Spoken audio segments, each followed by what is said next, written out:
Meanwhile, health officials have repeatedly cautioned that this outbreak is not COVID. Let's go straight to Morgan Stevens with the fact check team. It certainly has brought back a lot of memories, especially when we think about the quarantine on the cruise ships. Health officials have said this is rare. Tell us how everything all unfolded.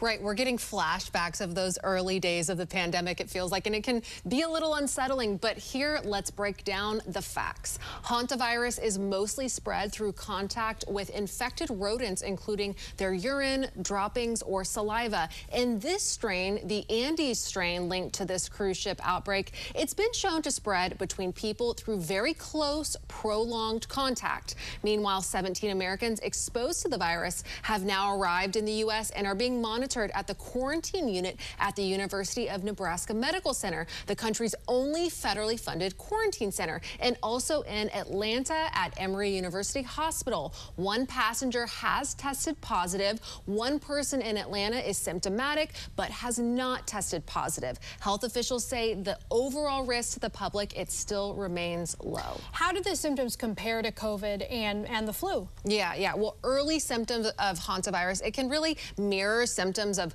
COVID or the flu, and that means fever, fatigue, muscle aches, headaches, and sometimes nausea or coughing. In those more severe cases, hantavirus can quickly progress to serious breathing problems as fluid builds up in the lungs. There's some big differences between COVID and hantavirus and the rate of transmission, its novelty or newness, and incubation period. And COVID-19, it was a new novel illness. We all remember when it shut down the world in 2020. Hantavirus isn't new. COVID, it spreads very easily through airborne particles and can move rapidly through communities. Hantavirus is harder to catch. With COVID, someone can spread the virus by breathing, talking, or coughing. With hantavirus, this strain would likely take sustained close contact to spread from person to person. Now, the incubation period, that means how long it takes from exposure to symptoms.